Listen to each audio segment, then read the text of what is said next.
Welcome back, all of you beautiful broken chairs out there. I am Jay from JCP, and I am back with our special guest from last week, Noah, and my beautiful co-host Cole on the side of What's me right good, there. They y'all? gave me a contract extension, guys. Lifetime. We gave you one more show to prove yourself because we seen promise in you. Yeah, So 15 we're gonna minutes give late you is not a good one way to more make a show. promise. Hey. Cut yourself some credit. It was only 12. 12. Sorry. 12, yeah. But we got an exciting episode for you. This is the wild card weekend. The wild card weekend has passed. We are heading into the divisional round. How did you guys feel about the wild card weekend? We all watched every game, I'm pretty sure, Pretty crazy. like live. So, pretty expecting is Yeah, what I think of. I mean, I think that's what we all expected the first round to be like, right? I mean, yeah, that was nuts. I know I chose the Chiefs, but I did not think that they were going to beat the Dolphins that bad.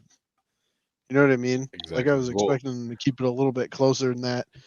Um, I think there's just a lot of stuff that team needs to address. I mean, they were dealing with a lot of injuries too going into that game. well, Their defense was, hold on. We'll talk about that later in the oh, episode, but right now You we're going to guys make start a it off. bold assumption, okay? You think everybody's seen that game? Well, I didn't have Peacock, alright? So I'm mad about it. well, let's talk about that then. Exactly. Screw Let's talk Peacock. about that. Boycott Peacock. It's a $110 million contract they signed with the NFL for that. For Hashtag one game is boycott just insane, but Peacock. For one. I don't have Peacock, but I watch it on the NFL app because I had the NFL Plus subscription. I so. have Peacock, but that's through the C and JCP. The other C, the P, Yeah. the P and JCP. Yeah.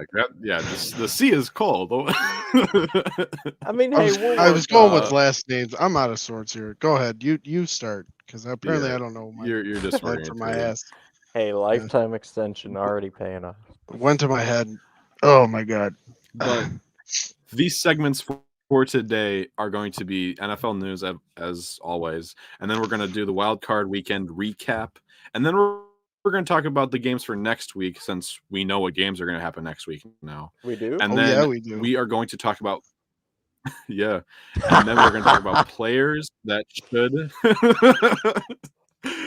Then we're going to talk about players that we think should or should not get an extension to their contract. Now, let's start off with NFL news. And I'm really upset that this happened the day after we recorded last week. But Bill Belichick has been released from the New England Patriots. Yeah. I remember waking up and seeing that when I was in school. I was like, come on, come on, you couldn't have done that yesterday when we were recording. But no, it couldn't be it. But Bill Belichick is not a Patriot for the first time since 2000. 24 years. That's a long time. Snyder, as the man who scarred you probably the most out of anyone, why don't you start us off? Hold on, let me just wipe away the tears for a minute. This is like the best day of my life. What can you say about a guy like that? You know, I mean, guy's a legend. Whether he was beating the shit out of my team or not, you know, I think he's gonna get a job wherever he wants. Really, I mean, I think at this point in his career, he can kind of just pick and choose where he wants to go. However, I've been thinking about it. Right, I've been hearing Falcons, but my thing and Dallas. I think Dallas has been more in the news that I've been hearing than the Falcons. But he's not going to sign a long contract. You know what I mean? He's in his 70s. It's not going to be a 6-year contract. I think it'll be like a 2 or 3 year contract, maybe just to get the team going. If he goes to the Cowboys, it's going to be to get him to the playoffs and probably try to get a Super Bowl. You know, and then I think he's going to retire after that. I think the most realistic place for him to go at this point is the Cowboys, if I'm being honest. It's just going to come down to numbers and what they're going to be willing to give him. And I think my prediction still stands right that he's not going to want to stay in the AFC. He's going to want to leave the AFC, go somewhere else. But yeah, man, that guy's. I can't stand that guy because he was a Patriot going to the coach, but I see him more going to the Cowboys. I think, and like I said, I mean, the Bills. Who's not? Oh God, dude. There's not enough in Buffalo to give that. He's gonna want the whole freaking city. No, I don't want to think about it. I don't know if I don't know what I would do. I want 20% of that stadium. But seriously, the guy's gonna want at least GM. You know what I mean? Like that's what he was in freaking New England. So he's gonna want that. I just don't know if the Cowboys will give him that. You know what I mean? Because I know Mike McCarthy is supposed to be staying there, but it's like you know how this stuff goes. Got a whole entire year basically to see where he's gonna end up. What if they make him? What if he steps away from head coach and goes to GM for the Cowboys? That'd be crazy. That would be nuts. That'd be nuts. He steps away from the wow. Steps away from a head coach position to a GM position.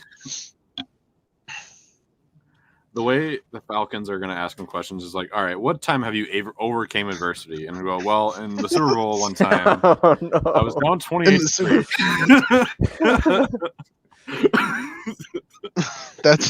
I think that's too soon. I don't know. You guys know what happened. Did you see though that the Falcons were interviewing Hardball though? I did see that. I did see that. I thought that was interesting. I also see that the Chargers were interviewing him too, and he's going to be the biggest pickup, I think. Cole, I have know this. I have been predicting that that Jim Harbaugh would be going to the Chargers way earlier in the season, and what is happening now? I mean, they're in talks, but it's a long way to go. As Uncle Ira would say, it's a long, long way to bossing say. So, we're a long, long way to signing that contract. Well, I think there's a lot of teams interested in him, though. Yeah, Snyder agreed. If this happens, I want my praise. I pulled my crystal ball out to look in the future for that, and I want some praise. I want a contract to ESPN. Of course you do. This guy wants everything. He wants everything. But to get back on the subject, Bill Belichick now he wants had to work an amazing career. Exactly. Bill Belichick had a really successful year as the Patriots head coach. He won 6 Super Bowls, and what else could I really say about Bill Belichick? We have all seen the legacy Bill Belichick has left. He did that in a year, though? You said he had a successful year. What? You can't win 6 Super Bowls. Did I? Successful career. Successful career. Yeah, he had 6 Super Bowls. Nuts. We know what I meant to say career. I know.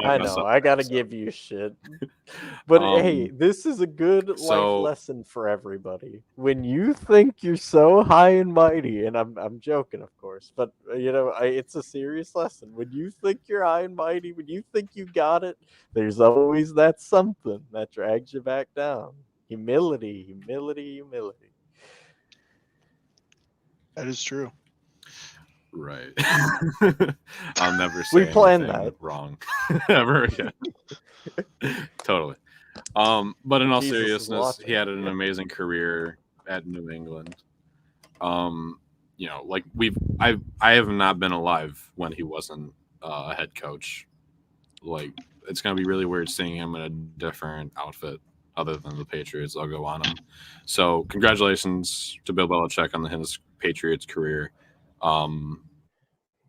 I'm really anticipated to see where he's going to go next. That's probably going to be the biggest off-season talk, early off-season. Welcome to Atlanta. But in his place, between him and Taylor Swift. Sorry. Replacing him as the head coach for the New England Patriots is Gerard Mayo, former linebacker for the Patriots. If you don't remember that a while ago, Cole, what do you think about this move for Gerard Mayo to come up and be the Patriots HC? Well, I don't think it's per se a bad move. I don't think it's great, but I don't think it's a bad move. You get a guy who's been in the scheme, in the system for a long, long time, and he was a good player for Bill. He did a lot of really good things. He led the defense when he was on the field. So I think it can pay off. But personally, to me it just kind of seems like a rushed hire. It kind of seems like, the world was freaking out, like, hey, what do we do? And they pull out Gerard Mayo. So personally, I think they should have looked for like Vrabel. But I guess it works. Ultimately it's going to be one of those things. Let's see what happens.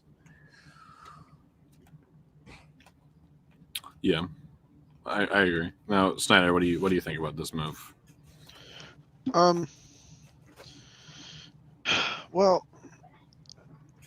I'm in agreement with Cole. I think it was. I definitely think it was rushed, as far as, okay, we lost Bill Belichick. Now we need to hire somebody.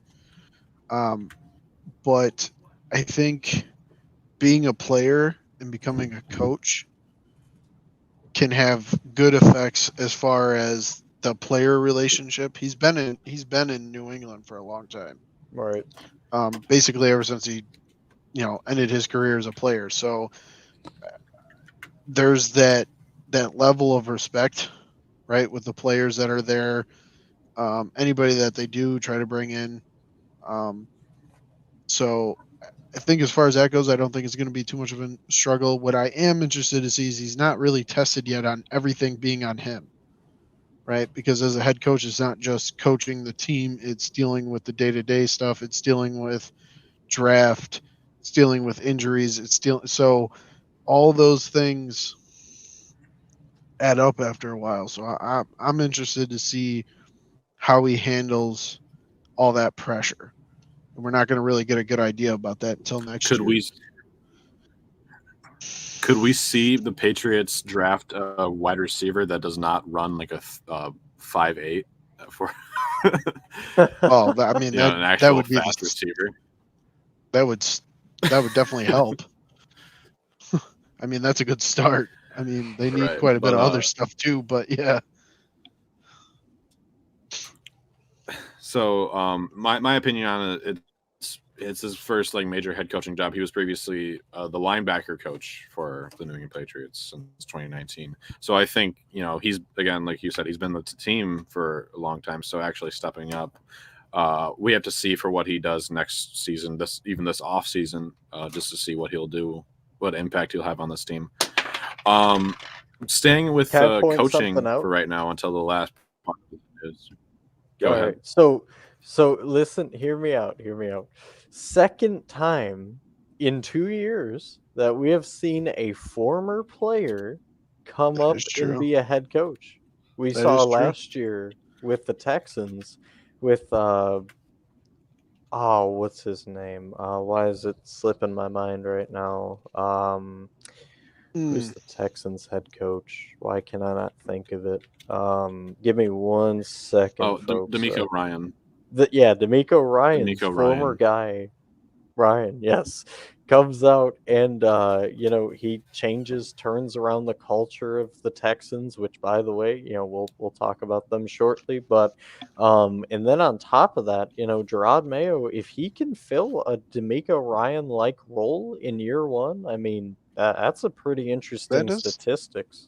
That would be cool. I mean, I know he's not a head coach, but they did take Wes Welker down there in Miami for the wide receiver coach. So, I mean, players going to coaching positions is not unheard of. It's just head coaching. We haven't seen too many of that. To ask you, Snyder, and Jacob, a question here, kind of off the fly. We did not plan this, for the record, but is this gonna be a trend if Gerard Mayo can do good this year to where like other teams look and they go, hey, position coaches becoming head coaches? I mean, so far the track record pretty good, 2-0. Yeah, But he wants to make it 3. I would think as long as it's If you're successful, I asking me would if think Antonio Brown, if Antonio Brown's going to be the next head coach, then yes, I fully well believe that Antonio Brown only is if going to be the next head coach only of if the you want. Pittsburgh Steelers. Oh God. Oh no. There will be riots. I was just gonna say that. I was just gonna say, do you want to see the city of Pittsburgh burn? Yeah, sure. Go ahead, make him the head coach. All right, Oh but my, that Jacob, would be what's terrible. what's the next part here? Terrible. I mean, yeah, He'd definitely I think, be in the media. That's, He'd be in the media, that's for sure. yeah, he would be in the media. But I think that would be something coaches look for. Other coaches, you see in today's media when there's a trend happening with really good teams. Again, like this is if Gerard Mayo is going to do really good. But even if you look at Detroit right now, Dan Campbell was a former player, and look at what he did to Detroit. Right. He was a former tight end for the Lions, I believe, also, and for other teams too. So biting them kneecaps. This isn't just a Gerard Mayo thing. Bite kneecaps off. We'll talk about that in a little bit, though. But yeah, I think that will be a trend that head that coaches video came up will on my phone the other day, and I couldn't help but laugh. I love that video so much. But yeah, I think that would be a good move, a good trend to see too. Yeah, they're good with player relations, right? Staying with head coaching, yeah. Staying to the next thing for news. Staying with head coaching's topics, though. Mike McCarthy. The Cowboys have released a statement saying Mike McCarthy is going to stay with the Dallas Cowgirls. So, what do you think? I'm going to start off with my opinion first. Like, what in why and what makes you think that this is the right move? Because I don't see any other thing other than Dak Prescott. I don't see any other reason why your team is such a critical failure in the postseason. Because you have this happens every year. You have an amazing regular season squashing cupcakes, and then once a good team arrives, you cower in the corner with your tail between your legs. And then in the playoffs comes. This is different though, because you guys are the first ever team in the playoffs to lose to the 7th seed. You heard it. The first team ever to lose to the 7th seed in the playoffs. So what makes you think that, oh yeah, we should keep our head coach?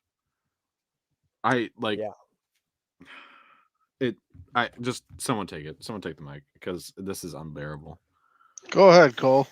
All right. So, I honestly, and I think we brought this up last week too. There's a difference between a team and organization that is okay with being competitive versus a team and organization that wants to be elite. And we see this all the time. Look at Penn State, for example. They got a coach that he'll win all the minor miniature games nobody cares about, but once it's a big game, you can forget it. I mean, Penn State's not beating anybody big. Ryan Day at Ohio State, he can't win big games. I mean, we see it, couldn't beat Georgia, couldn't beat Michigan 3 years in a row. I mean, it's getting ridiculous at this point. Couldn't beat Missouri this year. And with the Cowboys, like you just said, first ever to lose to a 7th seed as the number 2. This is a culture problem. This is a team problem.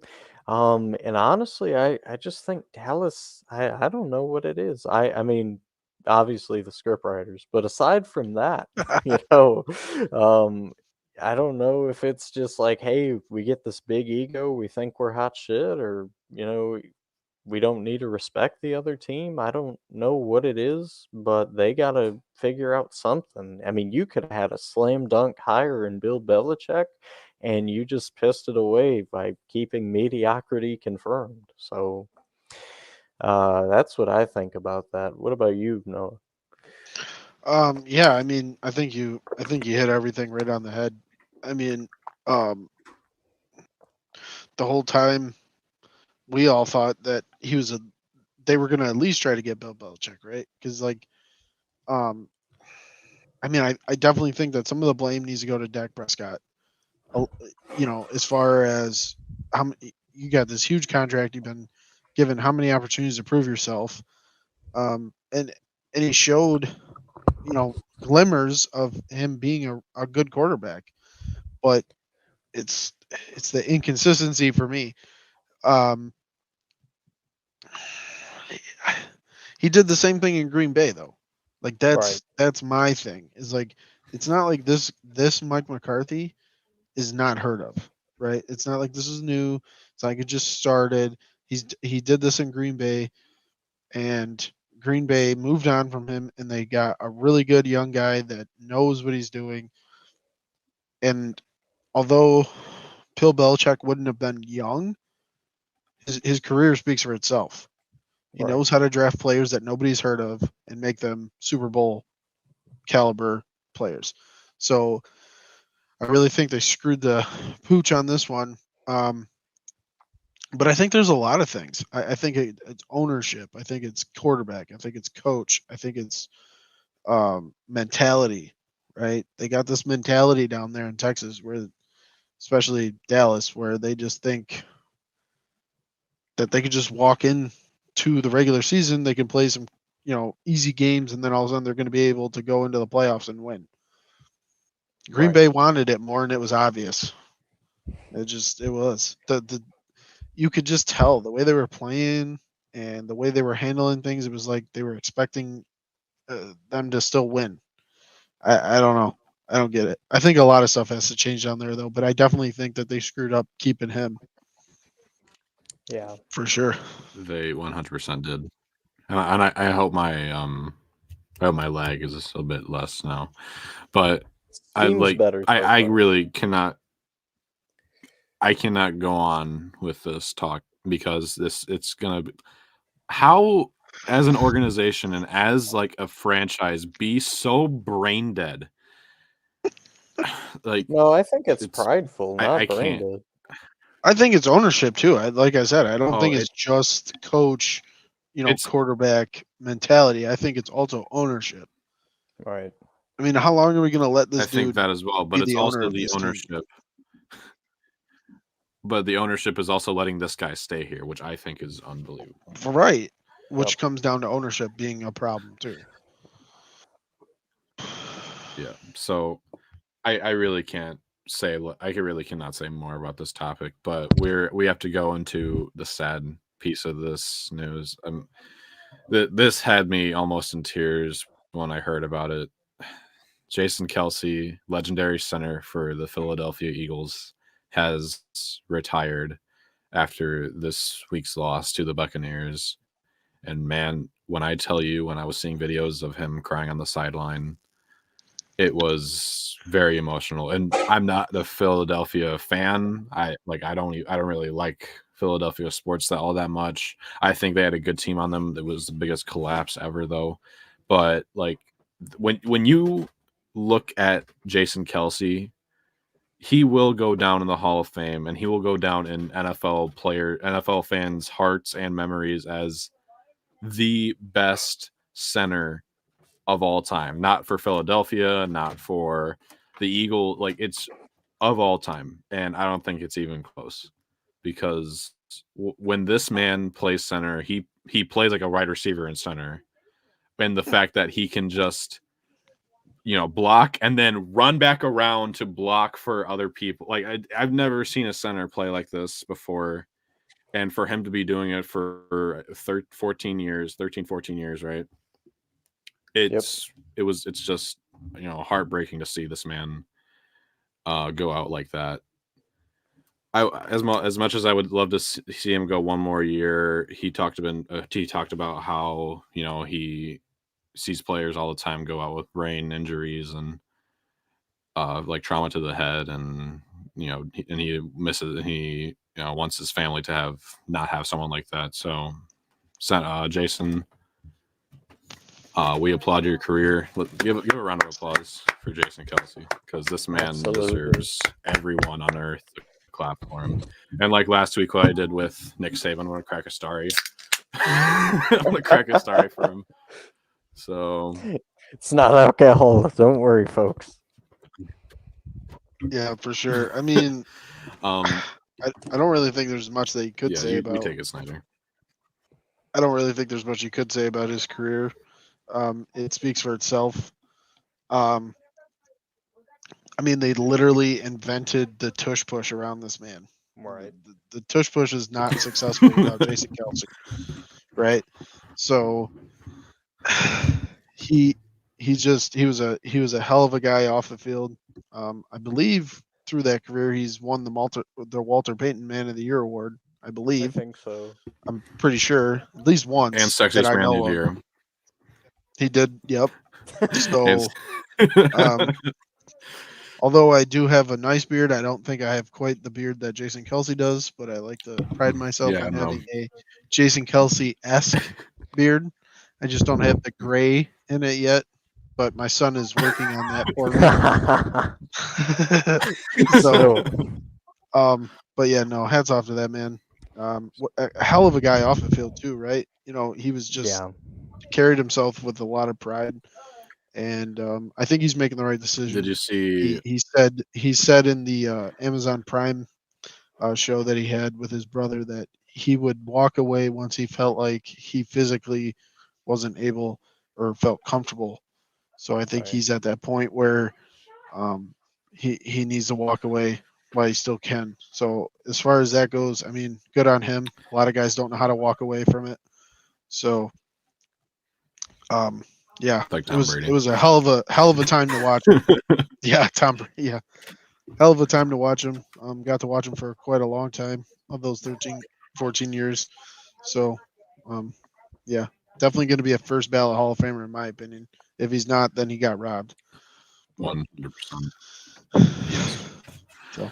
So I want to say this. What do you think? What do you your opinion? Yeah. So, what do you say about a career like this?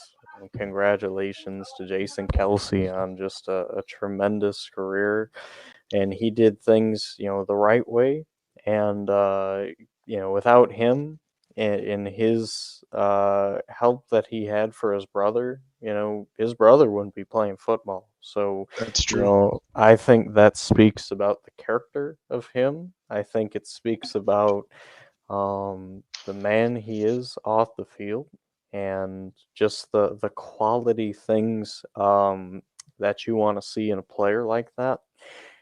So I'm we always say try and find the Jesus in somebody, right? And honestly, that to me, that speaks more about any number that he could have on the field. That speaks more about any record he could break, any Super Bowl ring he could get. I mean, just the man off the field, and then you see him on the field, and he's still pretty good too. So he's like one of the most popular centers too. Like nobody really ever talks about centers, but the Jason Kelce. You know what I mean? Right. Like he's one of the few centers that everybody knows he's a center. So he has Eagles the record for most amount of curled blood too. I'm gonna end on this real quick, and then we're gonna get into the wild card. Eagles, expect your ass to be whipped when we talk about this Bucks game, because you got an earful coming, especially for this. So we're not done here. Let's Yeah.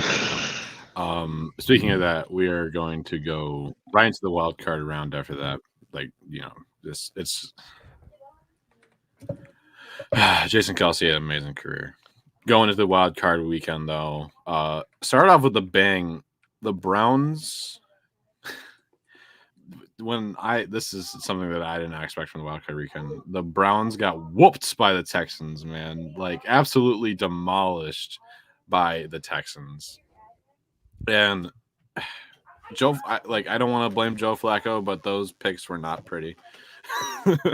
No. Those were not pretty picks that he had in this game, and for the Browns defense too, because the Browns had the number one defense, and for a team like the Texans with rookie C.J. Stroud and Nico Collins, and this was just really unexpected to see from the number one defense. But yeah, Joe Flacco still had a somewhat pretty game, throwing 34 out of 46 with 307 yards, 1 touchdown, 2 interceptions. Those 2 picks were not pretty. CJ Stroud, on the other hand, this was his first playoff game, got 16 out of 21, 274 yards, and 3 touchdowns, no interceptions. Wow. His first playoff game.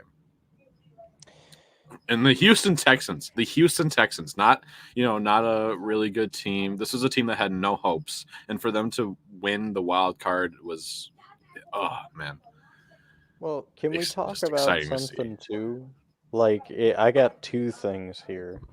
First off, Cardinals. They made that trade in the off season, if you guys remember correctly, in the draft, and they took the first year Texans pick from this year, and they were thinking like, hey, the Texans aren't going to be good, we'll get like a top 5 pick probably.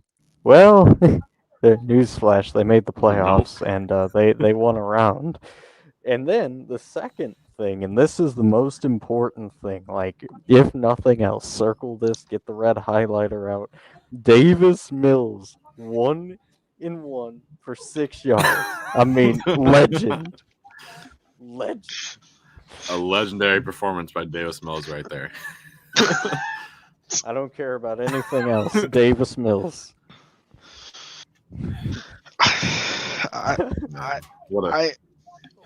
I mean, I expected more out of Joe Flacco. I know I'm laughing about it, but I expected way more out of Joe Flacco than this. You expected more than a QBR 57.1? Yeah, I did. Only because CJ Stroud being as young as he was and Joe Flacco having a Super Bowl under his belt. I mean, Right. most quarterbacks in this league. Before this game, Joe Flacco was 5-0. Now he's 5-1 in the wild card. Right. That's what I'm saying. Like, most quarterbacks in this league that have a Super Bowl under their belt are not looking for a job, right? So the fact that this man literally got his ass handed to him by rookie quarterback blows my mind. I mean, funny thing is, like, you think, playoffs, you need experienced quarterbacks to take the helm of you your. Would think.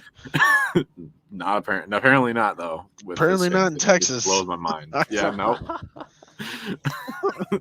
Well, the Houston is Houston, not Dallas. Houston. Sorry, Houston. Let me be more specific. And don't go to Austin either. They choke in the playoffs. Horns down. Horns down. I think this just shows that the Browns defense, I don't know if it's because he was a rookie quarterback, so they didn't have a whole lot of tape on him as far as dealing with him personally, or what the issue was, but just the coverages that they were in and stuff. A couple of times I'm sitting here shaking my head like, what are we doing? You're leaving his guys untouched. I mean, he barely had to force anything, really. I mean, there was a couple of plays where he had to kind of sneak it in between tight coverage, but for the most part, they were wide open most of the time. And he wasn't getting pressured. So whenever a quarterback has time to throw the ball, they're going to throw the ball. So I just think it was a complete failure of the defense. The defense just completely broke apart and there was nothing left. So, I mean, the offense obviously couldn't get anything done either. Apparently, the Texans defense decided to show up today. So, nice. Cole, what are your takeaways from this game, other than Davis Mills? I mean, how can we not talk about the greatest quarterback in the NFL today? Okay. Yeah, You know, this was just an ass kicking. I mean, a good old fashioned ass kicking. right. I mean, look, D'Amico Ryans has this team playing at a high level. They execute it in an elite way. And that's what you want to see for a first year coach. I mean, you know, people wondered at the beginning of the year, is this wise? Well, it was. I mean, this team looks great. So, in CJ Stroud, I mean, he's just hitting on every mark right now. Nico Collins was really good. And they had a really good balance in the run game. And when you can do those things successfully and have, you know, your defense clicking at the right time, you could beat anybody. Like, you know, I know, you know, we're talking about the Ravens game, you know, next, but look out, Ravens, man. This team's on fire.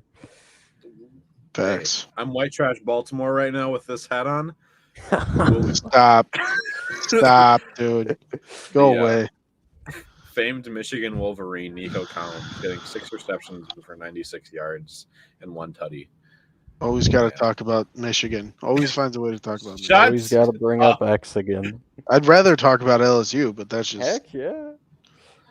Go Tigers, Derek Stingley. Go Tigers. All right. Anyway, Derek Stanley. Go Tigers. Texans advance, Browns end of the season, but good run. You guys show promise. Maybe get rid of the one guy that we can call something in the Discord, but not here. So we're gonna go. We're gonna go to the next game. Congratulations, Join Texans. The Discord, by the way. Yeah, go to the Discord. Going to the next game though, Dolphins and Chiefs. Oof. Man. Now, but before we really talk in depth about this game, is Tua the problem in Miami? Or is it too late? Or is it too early to see? Cole? I'm just going to keep doing this over and over again. So Snyder's ready, man. He looks like a man possessed. You got to give him the mic first, okay? No, you guys go ahead. Right, go ahead. Snyder. No. I wanted him to do that until it was his turn. Cole, you. All right, I'll go first. Cole, come on, you go. All right, I'll go first. So, you know, I think the question of this team doesn't rely on any one player, to be honest. I think it's the culture. Because, you know, if you look at it from Tua's perspective, like, you know, he gets concussed, you know, last year. And ever since then, like the whole thing was like, is he gonna be okay? Is he gonna be good at play?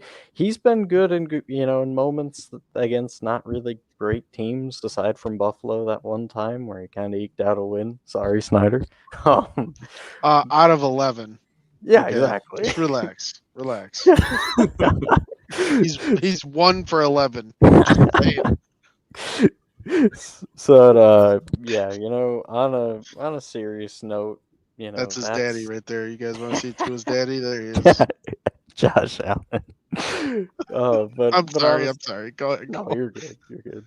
On a serious note, though, I think this Dolphins team has got to change the culture. They've got to get better, and just an understanding that, hey, you know, when you get into these moments, you got to prepare different. You got to get your team ready, and I just don't think we've seen that. I mean, this team, I would say looked, but I couldn't watch it because, you know, we had a stupid network that had to air the game. But from what I've heard and saw, like, the refs played a factor, and this Dolphins team just didn't execute at a good level, and those are a recipe for disaster. So no, in short. Yeah, I mean, everything you said was basically on par. I know it's wrong in defeats like this to completely just turn all the blame to the quarterback. However, I would, you know, bring up the idea that I think Tua is not living up to all the expectations, right? That's fair. Along with the overall thought process of the team the way the team carries themselves. That is a problem. The other part of this too is relying. I keep saying this about the Dolphins, but they are relying so heavily on Tyreek Hill. And when Tyreek Hill, because they rely on him so much, when he does have to go out, because his ankle's literally been screwed all year. I mean, how many times does he have to leave the field? It's like they don't know what to do next. It's like, dude, you got Jalen Waddle. You have two of the best tight ends in the NFL. Two of pretty darn close. Devontae Chain. I mean, these two guys are literally 1 and 2, in my opinion. I mean, Raheem Mostert, A-Chain. I mean, they're both extremely good running backs, and it's cold weather. Run the football, right? I mean, trying to throw the football in cold weather like that, it's not. Weather. This is beyond cold. Yeah, right, beyond cold weather. It's the 4th coldest playoff game in NFL history, right? And we're not running the football. We're trying to throw it to Tyreek Hill. We're trying to throw it to Jalen Waddle. We're trying to make stuff. It's not. Listen, I know the Kansas City Chiefs did that, but that's not you guys. They have to find their own identity here. Are we going to be the team that relies on Tyreek Hill, or are we going to be the team that shares the rock? So I think if there's one takeaway from this game, it's like, do not rely totally on one guy. The one guy should not be the nucleus of this team. It should be the entire team. However, I will say that they were really struggling on defense because they were missing a lot of key guys. I mean, these guys have had just the worst luck with the defense this year. I mean, losing huge players, Chubb, a couple of linebackers, Baker. I mean, it lost sucks. Jalen Waddle for a couple weeks. lost Jalen Waddle, and Waddle. then not Jalen Waddle. Jalen Ramsey. Yeah, the other J name. Then they didn't have Van Ginkel, and he was already, he was replacing somebody, and he was doing well. And then they lose him in the Buffalo game, and they were just dealing with a lot of injuries. So I definitely think that was a factor too. But I don't always like to use injuries as an excuse, because it's in the NFL, it's next man up, right? So yeah. I just think that they're still relying very heavily on Tyreek Hill, and I think they need to get away from that. I mean, there's more than one person on that team, and Tua can do it. Tua showed that he can do it. Yeah, good luck. So Jacob, yeah, I fully agree with you there. I asked you guys because I fully don't have an opinion yet on this. I think it's too young for him, too young to decide that yet. But I do agree with Snyder in that they rely on one guy way too much, like Tyreek Hill. They rely on him too much. But even when he's out, all right, who do you rely on? Oh, Tua can happen. Tua can make it all happen. If you're relying on your quarterback to do everything on the field, that's not going to be a good play. That's not going to be a good team for you. But overall, Patrick Mahomes, 23 out of 41, 262 yards, 1 touchdown.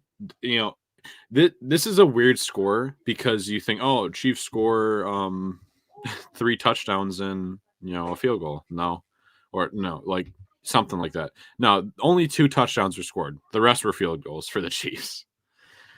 Yeah, which that's just weird to me to have this many. Miami red zone defense was unstoppable for some reason. Mm-hmm. They only let field goals go by in the red zone. I don't know how that could happen. But your offense has to score, right? Your offense has to score. That's the thing. Your defense can be a red zone defense, but your offense has to capitalize on those red zone stops. That's my thing. I think the cold played a huge factor into this game. If people don't know, this 100%. Game was at Arrowhead, -3 degrees, but with wind chills, it went up to -30 with how it felt. Which you got guys from Florida. This is this is a Miami team. Dolphins don't do well in the cold. It's warm. The Buffalo. He's out in Buffalo. to me at least. But these are guys from Florida. You've seen. Josh I'm Allen, sorry. let's go, Josh Allen, let's go. Sorry. I'm sorry. Worst quarterback in the That is my favorite thing I've ever seen out of Buffalo. Was one of the receivers every time was in the pregame was like, "We love you, Josh Allen. I love you, Josh Allen." Going back to this game though, I think the cold had a huge factor on Tua. It felt like no one had 100%. fingers. You can't feel No. fingers in that cold. So I think that had a huge problem with him throwing the ball and the receivers catching balls too. And Absolutely. Right. like it just like I knew I had a deep feeling that Miami was going to lose this game, but not like this. Not only scoring a touchdown. I thought it was going to be way closer than that. Yeah. I thought it was going to be closer. This was Tyreek Hill's like back at Arrowhead. Like that was the big story coming into this game, and it felt like Tyreek Hill was always in Miami. His whole career was always in Miami. Right. It was like it was just sad to see. Because I like the Dolphins. I think that if they get their act together, they could fully well be. Okay, hold on, Snyder. Hold on. I like it. No. I like them as a non-biasy. Obviously, if He's gonna get you. There. I'm sorry. I'm done. I'm I swear. saying as like seeing the talent on that team, they could fully well be a Super Bowl contender. Oh, absolutely. Not with, but they choke. Like they choke in the playoffs. They have not. They have not been able to get past the playoffs. That's good. That's huge for a team of that caliber. I mean, you're talking about a team that put up 70. How many points against the Broncos? Come on. I mean, 70. Yeah, it was 70 points. Like you go from doing that to getting literally losing almost every game after that. You know what I mean? Like, something's got to change here. I mean, they're almost like the Dallas Cowboys of the AFC. That's what I wanted to say. I heard something the other day that basically Tua and Dak are switchable and they'll be the exact same. Is that they'll throw amazing because they lose in the playoffs. That's the biggest problem. Normal. Right. Yeah. And then they always choke in the playoffs. But man, like this, it was just sad to see. I know Cole, but I think it comes down to what Cole said. I think it comes down to what Cole said too, though. Is that the culture has to change. Do you want to be known as a team that always loses in the playoffs, or do you want to be known as a team that can actually carry itself through the playoffs? Right. Culture has to change. Coaches got to start being a coach, not a friend. I think the defense was trying at first for the Dolphins, but after the amount of times that it was 3rd and long and then they was incomplete, but then there was a flag thrown on the Dolphins for something, whether it was roughing the passer 0.1 seconds after Patrick Mahomes was hit, or if it was roughing the passer when he got touched and then he Patrick Mahomes took the biggest flop of all time. It was just bad to see the refs helping out like this too. You know, like this is kind of why I was saying like we should talk about the refs a little bit. So I'll kind of get this portion out here. But again, like we've said on the show, time and time and time and time and time and time and time and time again and again and again, we need to have a meeting between us, the fans. Well, kind of the fans. I'm not like a full NFL fan. Anyways, we need to have a fans and rules meeting from somebody from the NFL who knows every rule and what it should be. Because, you know, how many more times are we going to see a stupid call be called and we're like, hey, that shouldn't be called, or hey, that should be called? Like, we need to have full clarity on all the rules. And that way, none of this shit can happen anymore. Please. Yeah, because I was telling Cole in the Discord when this game was going on, I was like, this game, like, I was literally typing all caps. How was that a roughing the passer? Because it was really like, throw it, boom, and that hit him.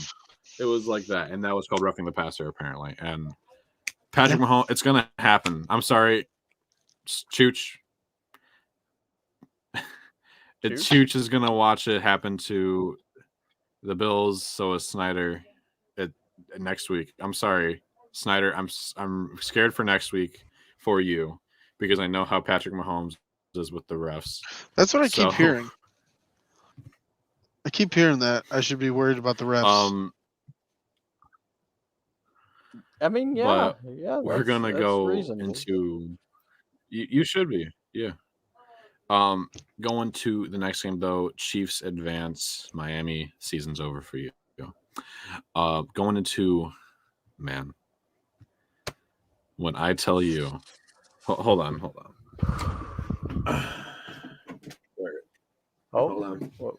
You got a prop? Wait. Oh, I got a prop. Okay. Oh, he's taking his hat off.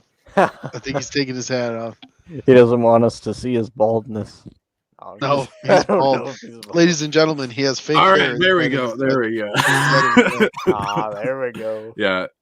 This isn't real, apparently. Yep. We're gonna go into Lions fans this week. The first playoff win in over 30 years for the Detroit Lions, and man, was it the best thing to see.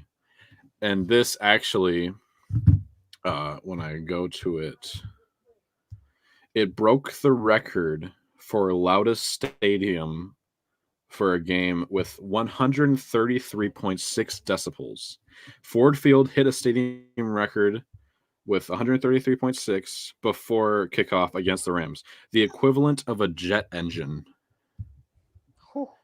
That's how the city of Detroit felt about this game, and seeing them win like this. The big story was Matt Stafford and Jared Goff facing their old teams in Detroit, and it was so good to see the Lions win this game. Man, like I have huge biases to this game, and it was just so awesome to see.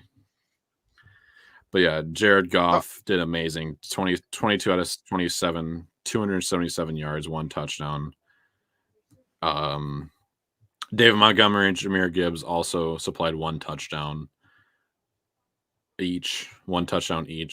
And Matt Stafford felt like he never left Ford Field, throwing for 367 yards and 2 touchdowns. And in Matt Stafford fashion, he lost. Hey man, I'm one of the Detroiters that will respect Matt Stafford. I love Matty. I think Eminem. I think he listened to Eminem's video where Eminem asked him for this one because he rapped about. I rapped for you, dog. I think that's give us this bro. One, man. Yeah, I think that's really what it was. You guys just start talking about it. Nailed it. Like this game, man. My grandma was at this game. She came over today, and again. This is Wednesday. This is live Wednesday. This was a game. This game was Sunday, and she came over today, and she's like, "Hey, how's it going, guys?" She was screaming so loud at that game. I really wish I was there, but I was happy for Amon-Ra St. Brown. I was. Yeah, a lot of people were happy for us, and a lot of bandwagoners. Oh, I've been a fan of Detroit my whole life. Get out of here. Get used to it. That's what every Bills fan can tell you. Get used to it. Amon-Ra St. Brown getting seven receptions for 110 yards this game. Just man, this was so amazing to see. And I was, but we do have to talk about the crappy Rams side. Pete's is not a bandwagon for the Rams. Only sometimes. No. I think you're gonna get kicked out if you keep saying that. You might. He's eyeing it up. Yeah. Oh, there we go. No, I'm joking. This is oppression. Oh my god, he literally just I'm gonna be quiet. I silenced him. He's staring you down, Snyder. He's literally looking. Who do you think's gonna win next week, Snyder? Who do you think's gonna win? Tampa Bay, obviously. It starts with an L. ends with an S. That's all I'm gonna say. Okay, I might have learned my lesson. Probably not. Let's go Buccaneers. We do have to talk about the Rams. We do have to talk about the. I'm going to ignore you this time. We have to talk about the Rams side of the ball, though. Matt Stafford did amazing. I already just said his stats. Kyron Williams also did good. 13 carries, 61 yards. And then Puka Nacua. Man. 9 receptions, 181 yards, and 1 touchdown. Cannot be stopped. Like, watching this game live, I was like, oh my God, dude. Like, he's unstoppable. The way he gets open on plays he shouldn't, it like just don't understand. Insane to me. He's like the size of Cole, but yet he takes every hit. Like, I just don't understand. And then keeps running. I don't understand. I don't understand how he does half of the shit that he does. Sorry, I just don't. But this was really entertaining playoff game. One of the most entertaining this week for sure. It was definitely one of the better playoff games this weekend. This past weekend. You can't ask for a better score, 24-23. You know, a win's a win no matter how it comes. But yeah, no, I definitely think you guys have a lot to be happy for. Hard fought victory. A couple of times there where I thought maybe the Lions were going to have to play catch up, but just kept the pressure on the whole time. Anytime that you thought that there was going to be an upset or something, they proved everybody wrong the whole game. So, I mean, hats off to Dan Campbell. He's completely turned this organization around. I don't think enough can be said about this guy.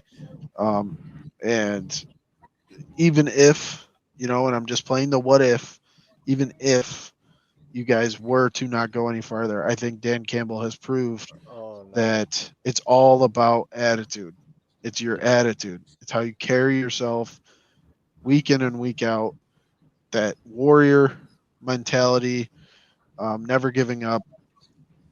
So, but yeah, and Puka Nacua, I mean, kid, I don't know what else to say about this kid. The dude's just absolutely ridiculous. Right. Definitely just within the next ridiculous. Oh my God. Within the next 3 seasons, if he continues like this, will be a top 5 wide receiver. Dear God, if he continues like this, oh my God. Imagine if he gets better. Almost 200 yards in a game. In one game. Yards, almost 200 yards in one game. That's ridiculous. Off of only 9 receptions. What I could say about the future team that's going to lose to the Buccaneers is stop, Cole. Stop. The remove button's staring at me right now. No, but you know, the Lions, they played a really good game. They stalled, you know, at some points in the game, but I think they did a really good job of you know, staying focused and holding firm when it mattered. And you know, it was getting a little scary there. You know, some people could make the argument about a little rough ball deciding the game, but I really don't think it was, you know, all that big of a deal. So, you know, hats off in all seriousness to what Dan Campbell's built, and just really got the whole Detroit area rocking, you know, with belief, and it's going to be one hell of a game coming up. So, can I just say that it's really cool to see the Lions in the playoffs? Yes. Is it weird to say that? But I think that's cool. I like seeing fresh faces. Well, it's like I like seeing fresh faces. You know what I mean? You see the same teams every year in the play. Like, the Lions are gonna be underdogs no matter what happens, and I just think it's cool that the Lions are in the playoffs. Agreed. I could not agree anymore. And you know who I am. You cannot agree. Listen, anymore. I gotta respect this fan base because y'all have Eminem, and I'm a huge Eminem fan, so I gotta respect the Lions. Yeah, you have to. That's the you also don't want to get removed. I also don't want to get removed. That's more important. I can say sorry to Eminem on Twitter. I just don't want to get removed. But yeah, I totally get what you mean. Seeing like the same teams, and it's like man, all It's these just new cool, faces. man. It's like seeing the Bills win a game. It's like you never really get to see this. Bro, I'm gonna remove you. At least my internet I'm works. joking. Oh, Wow. Hey, it's doing good right now. But kind of. Hold on, let me just show you who your daddy is. all regarding. Say hi, son. Say hi, son. All right, who's the next game there, Pizza? Yeah. Bills Lions Super Bowl. Yes. Yes. Lions advance. Rams. It's over for the season. Going on to the next game though. Oh man. Oh, Do we really have to talk Ooh. about this game? Listen, Can we just Now, move yes. on to the Eagles game? Hold it. All right, let me sum this game up in a few Offense. words, okay? So Garbage. you might have remembered this a week ago, or not a week ago, week 18, when I did this last time, when they beat the Commanders. I said, Cowboys play Cupcake. Cupcake gets destroyed. And then we moved on to the next thing. Well, this is part 2 of that. And if I everybody's love cool. cupcakes. You don't get the size, buddy, by not eating a We few do love cupcakes. cupcakes. So if everybody's cool with this, That's why he's a Bills fan. I'm going to sum this game up in a few words, and then we're not even going to talk about it. We're going to advance. Cupcake, it doesn't exist in this one. So wannabe real team meets a real team and gets destroyed. Boom. That's it. Next game. That's literally it. I mean, that's literally it. I do want to talk about. Don't Uh-oh. look at the 32 points that Dallas scored. Those are nothing stats right now. Those are nothing. Like literally, that could might as well be 0. Cole covered it. Don't look at them. Don't look at 32. I know. We don't have to look at the numbers. We know that Dak Prescott's shit. It's because he's got no hair. That's what happens. He's losing his hair. I have hair. It's just not good. I can. No, not you. I can hear Chooks like screaming somewhere. Oh. Steelers, Bills next game. Man. Snyder, how do you feel?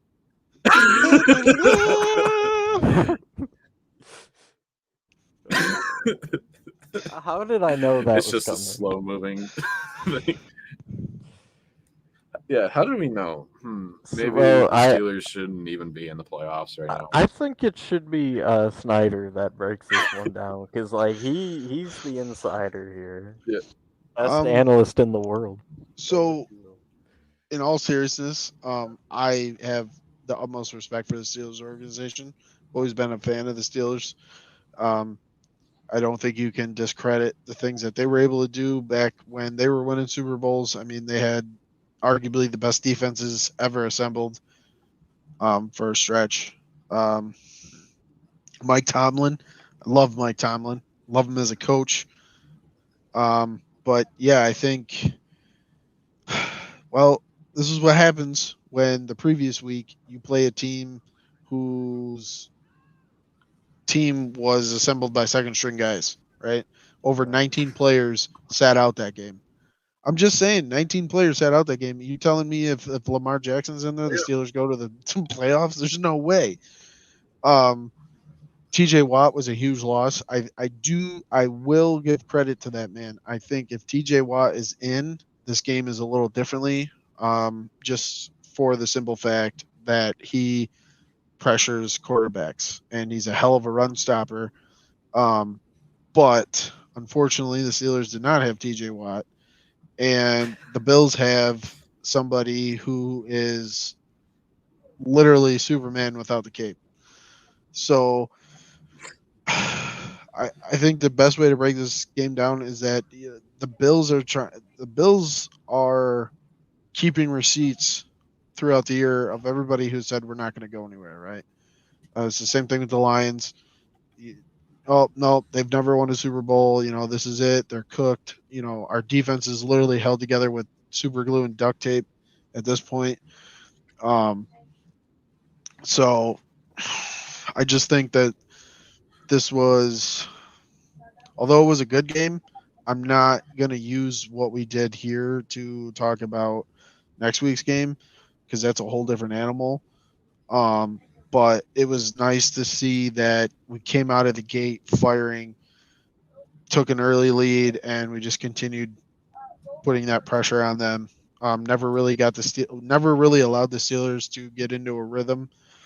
I know that some people are talking about a supposed fake slide. Um, Unfortunately for you, Yeah. there's no rule in the NFL that states that a quarterback can't do that. That is only a college rule. So until they make that a rule in the NFL, which in my opinion, I did, and this is not a Bills fan opinion, in a football fan opinion, I did not see a fake slide. I saw like a hesitation Yeah. and then cut back to the other side. I did not see a commit to a fake slide. It's my opinion. But yeah, I was happy. I didn't You know, either. Bills win. People said that it was Obviously, like I'm happy. he just slowed down a bit. Yeah, I mean, Josh Allen does that kind of stuff all the time. He makes guys miss all the time. I mean, how many times does he pump fake the ball before he runs? You know, I think it's tic Too many. tacky. I think a lot of the calls that they were saying were tic tacky. I mean, we definitely got calls that didn't go our way too in this game. So to say that kind of crap, I'm not here for it. And Snyder Even too, Pickens. isn't it kind of funny that the team that you quote unquote did the fake slide against is the same team who has the same quarterback who actually did the fake slide The against actual both fake scores? slide in Yeah. college that got the rule put in place. Yeah, I think it's freaking It's amazing how it comes full hilarious. circle. It's amazing, isn't it, Cole? Yep. It's amazing. I also think too that I'm not a big fan of that receiver they got. Their Pickens. George. Yeah, he's just a complete crybaby. He's like all pissed off because there wasn't. It's like, dude, listen. Do I think that there could have been a call? Looking at everything that they've called over this entire year, yes, sure. But does that really win you the game if you no. So why bitch about it? I'm just saying, Yeah. take the loss like a man. We took our losses, right? Did you hear us getting on there and saying that the refs it's all rigged? And no, because it is what it is. Yep. It doesn't change the outcome of the game.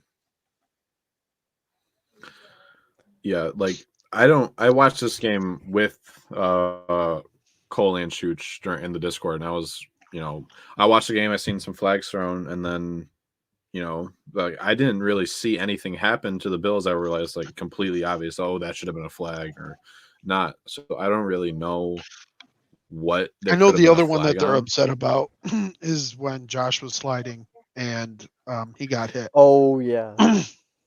Yeah, I know they're upset about that. yeah. I mean, I see that both ways, right? I definitely think that this year it has been a focal point to call a flag for any time a quarterback is touched. Right. In my opinion, once a quarterback associates themselves as a running back, I think the rules should change to a degree because you're not going to see a call like that for a running back or somebody like that. So, I mean, I think the rules can be adjusted, but that's one of those calls where it's hard to determine. Okay, yep, absolutely egregious or no. Right. But I Can you mean, imagine if Josh Allen gets that rule in the NFL now? Like he makes it a rule in the NFL now. yeah, he's I not didn't Tom even see a Brady, so I fake don't slide. see it happening. He's not Tom Brady, so I don't see it happening. But yeah, overall, quite boring game in the first half, but then it picked up a little bit in the second half. Started to get actual maybe competitive, but no, we all knew what was coming. We all had the Buffalo. We all had Buffalo beating the Steelers this game. Also, I do want to say this is the closing comment here. Buffalo has to do a better job of, like, especially playing Kansas City next week, getting better in terms of fundamentals. Like that blocked field goal, that was massive. And I think they just Ooh, have to yeah. do a better job of getting back to the basics a little bit, and I will especially say. having her. Oh, go ahead. Sorry. Oh no, I'm done. No, I was gonna say to that was that the same guy that made that block has been blocking field goals all year, and I think that should have been more of a focal point this week, and I think it was kind of overlooked. But I would definitely agree. I was not happy with that whatsoever. I was actually extremely pissed off, and you can ask my wife. That was Did it have an stupid. outcome though? No. No, it didn't have an outcome, but I It think in Kansas City, it's an outcome. Yep. I think in Buffalo next week with the Kansas Yeah. City team, if that happens, it's an outcome. So definitely can't let that shit Yep, happen. I mean, that's week one shit. That's training camp shit. So Yeah. I agree with Cole 100%. Going into Bills advance, Steelers season is over. Going into the last game of the wild card weekend, Eagles versus Bucks. Now, Oh my god, I can't. when I even tell believe- you, holy shit. when I tell you that I have never seen such a mountain fall of a team in my Oh, life. I have. Oh, I have. Eagles. You were 10-1. You in the start of the season, you were unstoppable. I remember you faced the Bills, and then when your kicker made the field goal to go to overtime, you were upset that you had to play more instead of actually getting the win. Like, you were that good. You were that good, and now this is how you end it. Your team missed 53 tackles. 53 tackles your Oh team my missed god. That's on the that first time I've defense. heard that I hear number. you zipping your That's jacket, Cole. Hmm? Like what happened? Did someone lace your Gatorade with like anti-steroids or something like that? What happened to this Eagles organization? Because there wasn't a significant injury. There wasn't a huge head coaching change. There wasn't anything like this in the middle of the season. For them to just fall off like a dog that just got shot is just. Oh my god. And for this to be Jason Kelce's last game, this was Jason Kelce's last game as a Philadelphia Eagle.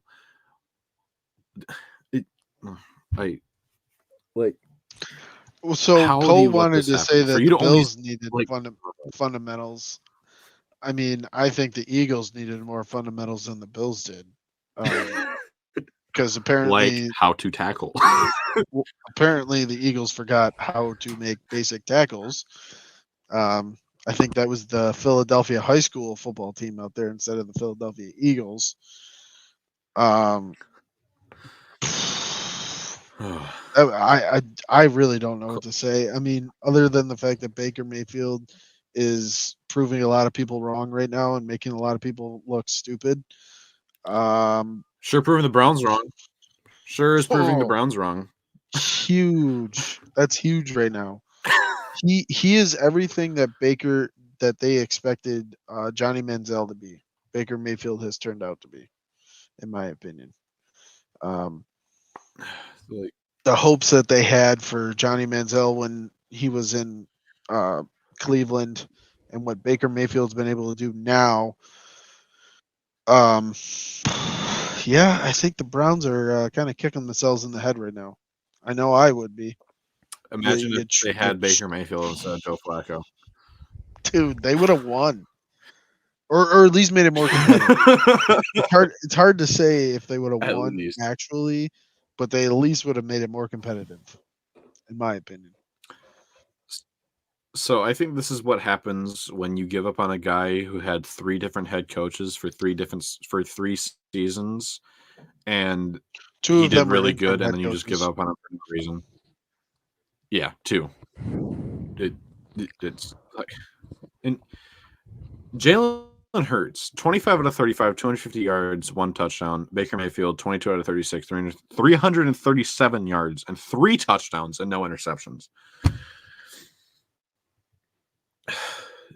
like this offense literally stomped on this defense, which we thought this defense was going to be top 5. Nowhere close. If you're letting up 53 tackles, you shouldn't be in the defense at all. You shouldn't be a defensive player if you're missing 53 tackles. I would just like to point out that I'm just saying I would just like to point out that I took the Tampa Bay Buccaneers to win this. So I'm just saying you're welcome. I did too. Didn't I? Cole was wrong because Cole took the Eagles to win. I took Tampa Bay. Then he tried to tell me, "Oh no, the game's not over yet." But I'm like, I'm thinking the game's over, bud. Well, I mean, define. He also took Dallas to win. Okay. Yes. And guess who didn't? Guess who didn't? Guess who's undefeated in the NFC right now? Your boy. So I want to point this out for the young kids who apparently forget this, and the older folks who are heading toward the retirement home. He's got jokes. So it's not about how you start; it's about how you finish. 9 points. I just want to bring that up. Okay, and so yeah, let's because if you remember earlier, he left. If you remember earlier, I said we're not done, Eagles, and we're here comes the rant. Get ready. I gotta get up for this one. Gotta start pacing for this one. We need to have a talk, Philly. All right, and I made your boy look silly in them predictions. I'm sorry. Bring it in. I have never, and I watched LSU's defense this year. Okay, I thought that was the worst defense I'd ever witnessed. Ooh. I was wrong. Again. What was that? This is supposed to be a professional level. What did they miss that memo this time around? Did they think that they were playing like a high school team and this was acceptable? What went wrong here? Offense. What in God's creation was that? You didn't run the ball successfully. I think DeAndre Swift had one good run. I'm pretty sure. The O-line was like trying their best, but when you have that much ineptitude on offense, it's kind of hard to blame them. Jalen Hurts looked like he never threw a football before. That was amazing. Quite a sight that I will never forget. And did I mention this defense gave up 50-plus tackles? 50-plus at the professional level. 53. This makes Matt House 53 tackles. Plus. Yeah, 53. 50 plus. This makes Matt House the guy who had the worst LSU defense in history. This makes him look passable. How the hell do you do that? Okay, I just want to know how you made Baker Mayfield look like Joe Montana. How did you do that? I mean, for the love of God, it's Baker Mayfield. He's not bad. I don't hate Baker, but he's not Joe Montana, okay? This is an issue. This is a team that literally needs to blow up themselves to understand their own stupidity. Nick Sirianni, get his ass out of Philly. I don't want to see this man anywhere near a Philly uniform. He should have a restraining order placed on him and should not be allowed anywhere near the stadium after this game. So yeah, this is embarrassing. How do you make Matt House look passable? How do you do that? He gave up 50-some points to Ole Miss this year. Look what you did, Philadelphia. Look what you did, Philadelphia. Make them look at that. Make them look. This should be our thumbnail. This is not. Make them look in Jason Kelsey's.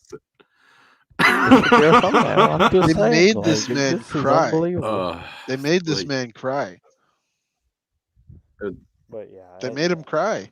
I'm over the moon. Look at that face. Wrong way. Like, look at this face. Look at that face. I want you to look at that. I want you to look at that. It's gone now. They made him cry. And can I also point out too? There was times when they were cutting over to the sideline, and they were showing Jason Kelsey, and I'm not gonna speculate as to what was going on, but like after Jalen Hurts got that safety, um, Jason Kelsey was upset, Yep. and I think he was upset Yeah. at the fact that he expected things to end differently. Obviously, he definitely didn't want to go out like this for his last game.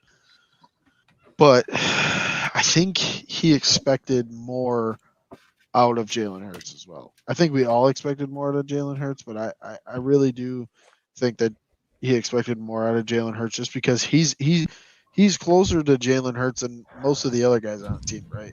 You know, other than the wide receivers and stuff.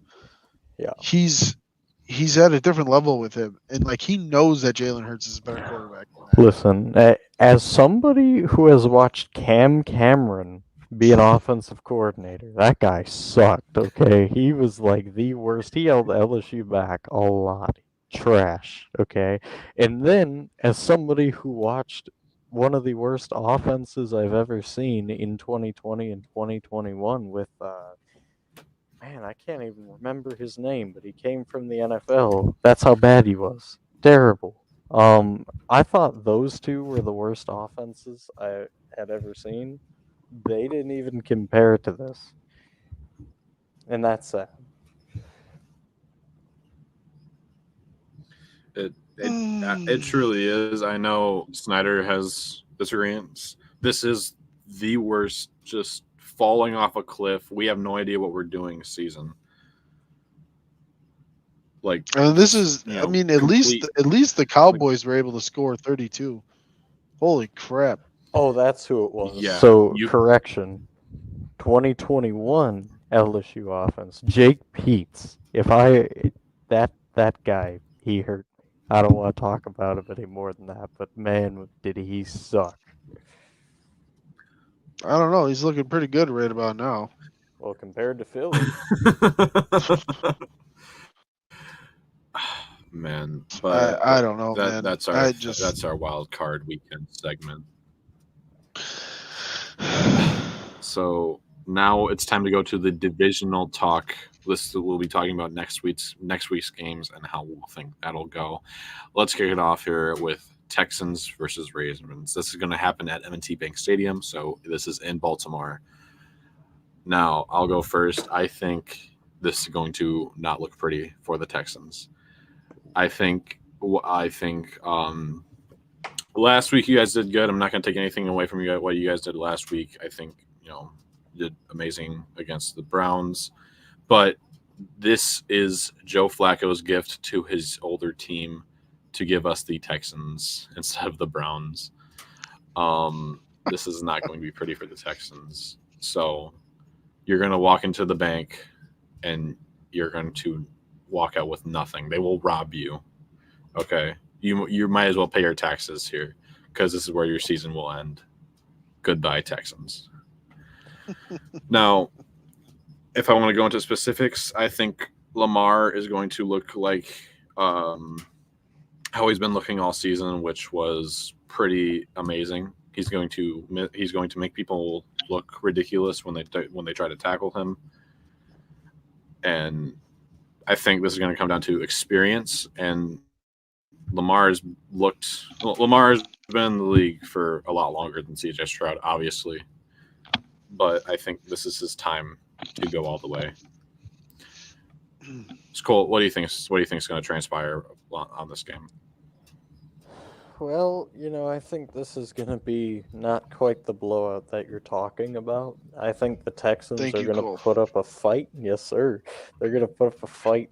They're going to play really good football for about a half or maybe even, for a decent amount of 3/4. But then the inexperience kicks in, the just lack of talent, and I say that like not in a bad way.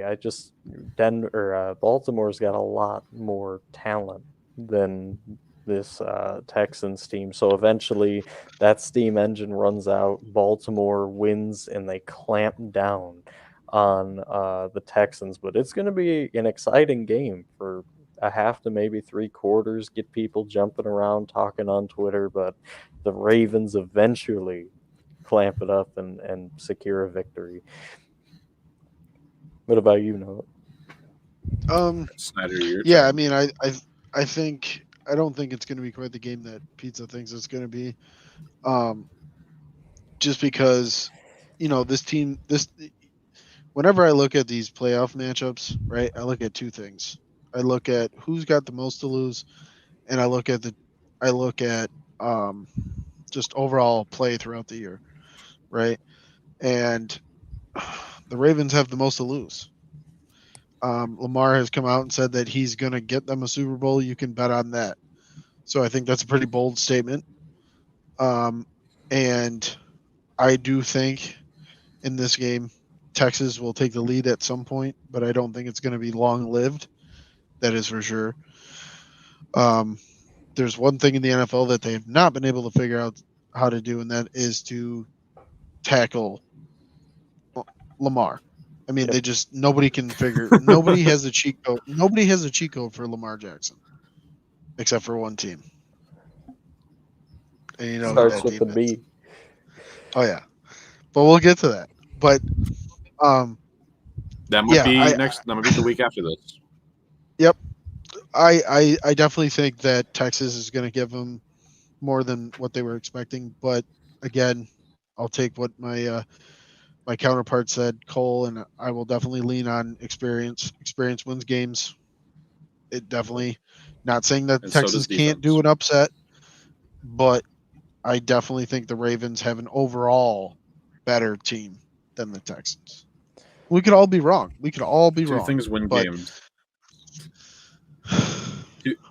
Two things win games: experience and defense. And the Ravens have both. defenses win championships. Yeah, defense is championships. Defenses win championships. Well, They just do. what? How do you win championships? You win games. Is that a fair thing to say, or is that not? That is a fair thing. Does that No, not happen? that's outlandish. Well, Chiefs win championships from paying the refs. But going on, any other comment to say about this game?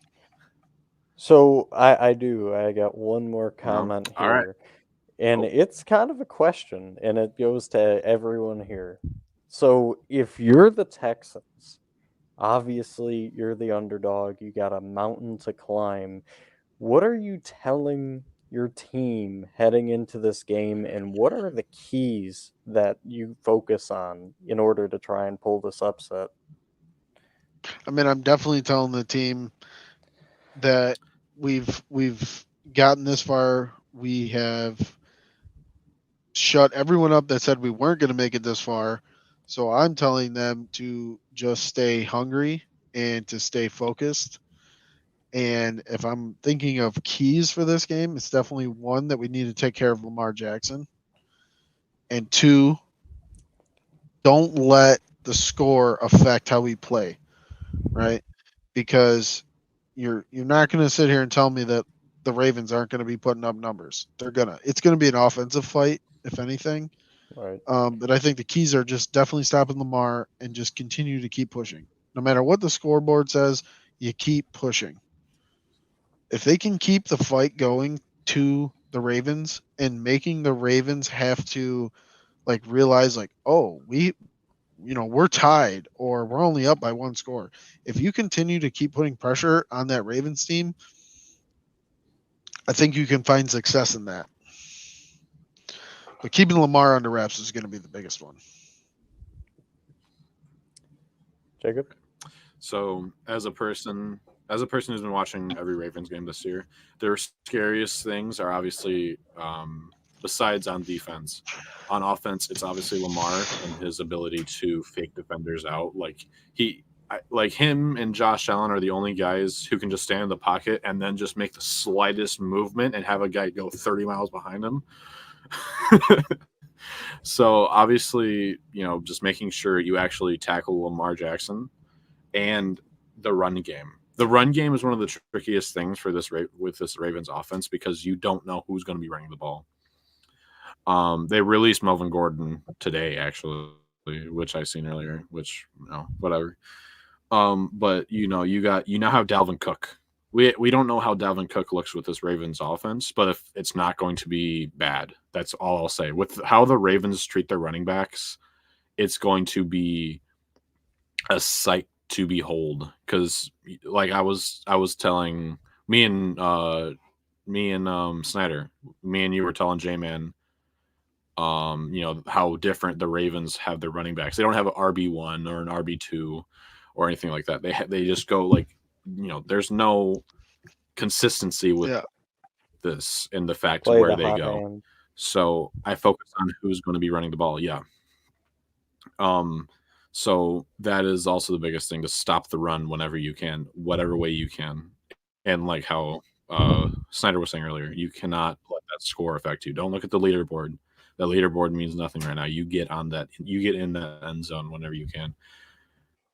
And then I can just be completely biased and just say, just give up. You have no chance. Just let the Ravens walk all over you. What a coach. But yeah, what a coach. All right, new head coach, Jacob Williams. All right. I like the Ravens, so just settle out for this one, you guys. Yeah. Just settle it out. You guys got this. Putting my secondaries out there. Second. Typical Ravens fan. Plays down. Has to play down to everybody. Beautiful. Cole, do you have an answer for your own question or no? Yeah, why not? So I think the big keys in this game is, we've seen CJ Stroud in big moments have a really good showing, but you have to get into his head and you got to go, okay, look, I honestly think you got to start this game off spreading the defense, going short and building up those deeper throws, and getting those running backs involved early in this one if you want to have a chance. And then, like you're saying, like everyone has said, you got to contain Lamar on defense, and you got to just keep fighting and battling back, because if you can continue to be a thorn in the side of this Ravens team, eventually they're going to crack. And I think that's, what you got to stay focused on in this game. Who's the next one? Up next, we have the Packers versus 49ers. So both seeds that we talked about back-to-back now. Both number 1 seeds. Packers will be heading into the 49ers stadium. Man, so the way I see it, it's basically, this is sort of how I see the last game we talked about, Texans-Ravens. Except this is very different. They're both sort of rookie quarterbacks, Packers and Brock Purdy and Jordan Love. I know they're not rookies, but I see them as rookies because they're getting their full start this season. Right. So the way I see it, it's going to be experience. We've seen how lack of experience and lack of pressure can affect Brock Purdy on Christmas when they face the Ravens. It's like that really got to him, the amount of pressure that was made. So the question is, do the Packers have a defense capable of stopping this 49ers offense with, all these weapons around Brock Purdy and Brock Purdy himself? That's the biggest question for me, is does this Packers team have the defense? And I don't think they do. I think the 49ers will win this game. It will be entertaining. This will be an offensive battle between the two, but I'm going to have the 49ers squeaking out with this one with a win. What do you guys think? I think the biggest thing that the Packers need to focus on is definitely one major area to focus on is Christian McCaffrey. He is something to behold. He's very hard to deal with. He can make your defense look real silly. But I also think too that these wide receivers in San Francisco are very good as well. But I think the issue with San Francisco is, like you said, Brock Purdy's not used to having all the pressure on him, right? Regular season games are a completely different animal compared to playoff games. Playoff games are where the pressure is on. Who's making it to the next round? Who's taking their team to the Super Bowl if they can get it that far? So I think that's something that I'll be watching with Brock Purdy. But I think the Packers team too. I think the Packers defense can definitely make it a long game for this 49ers team. And the same could be said about the 49ers defense too. But I like this Packers defense, man. Uh, they got after it against the Cowboys. And although the score at the end was 32 with Cowboys, I still think this defense is good, man. I mean, they intercepted Dak Prescott 3 times. So Well, I think they can. I think they can do that again too. I definitely think it's possible. I like Brock Purdy too, but again, there's a lot. There's gonna be a lot of pressure on this kid, and this, again, the team that has nothing to lose can be a problem, and the Packers have nothing to lose. They don't. What do they have to lose? Jordan Love's already proved everybody wrong. So at this point, I think he can just go in there with a clear mind and just know he can put on a game. right. That's just my opinion. Well, the way I see this game going is I just think that the Niners have so much talent in this game, and I hate to sound like a broken record here, but I mean it's so true that eventually that talent is going to take over and win this game. I think it's competitive for a little bit, but again, the Niners are just too much, and they pull away in this one. Not to mention, I think Jordan Love kind of takes, and this is where me and Noah differ a little bit here. I think Jordan Love takes this game on his shoulders entirely and is like, okay, I have to do something. I have to make big plays, and I think that is going to cost this team. However, think back to the past. The Niners have played spoiler to the Packers playoff push, if you guys remember. But also, how ironic and different would it be if this time around the Packers played spoiler? I'm going Niners, but I'm just saying, think about that. I don't know why that was so funny to me. It's like you give all this talk about, Jordan Love is going to take it all and he's going to win it for this team, for this young Packers team. And it's like, oh, I think the 49ers are going to win. But don't get me wrong here. I'm going with 49ers. Saying. Man, I don't know why that was so funny to me. Going on, any other comments about Packers and Niners? Nope. All right, going on to another home game for the playoff Lions, Bucks versus Lions. I'm excited. If you think last game is going to break the sound barrier, this game is going to break the time barrier. This game is going to be so loud, it's going to rip a hole in space and time. Oh, wow. No, I'm joking. Lions are favorited by 62.5%, and the Bucks have a 37.5% chance of winning to analysts. Like, you see my hat. What do you think I'm gonna say? Obviously, you're saying the Bucks are gonna win. Yeah, obviously you're saying Buccaneers. Buccaneers 90 to 0 to no. No, we've seen this just for you in saying that 2. You just screwed the Lions. Sorry. Here, I'll just remember. All right. In all actuality, though, we've seen this matchup in week 2, and it was a bloodbath in week 2. Obviously, I know this is different scenarios. Playoffs versus regular season is completely different scenarios, but I do not see the Buccaneers winning against a Ford Field bound Detroit Lions. Go Lions, one pride, and you got to have grit to enter Ford Field. Snyder? Go ahead, Cole. Oh, Wubby? Yeah, go ahead. Okay.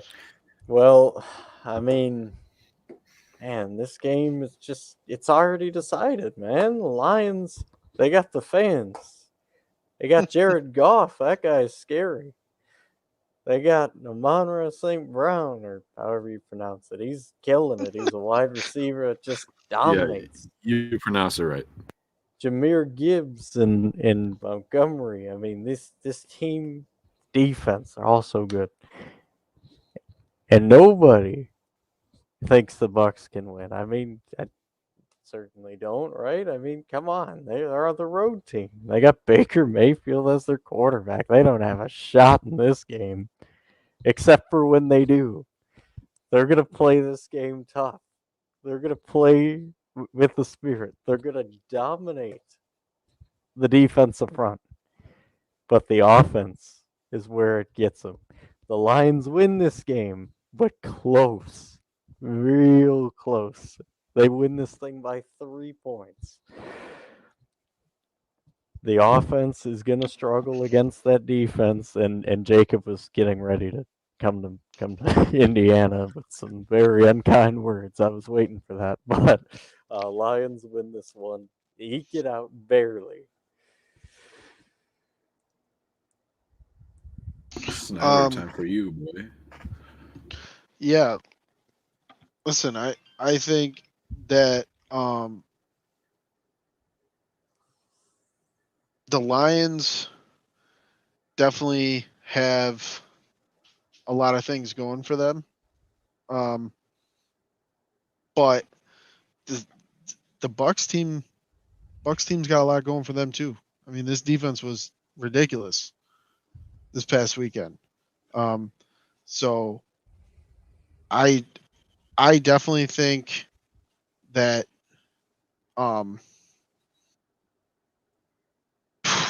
it's gonna be close, man.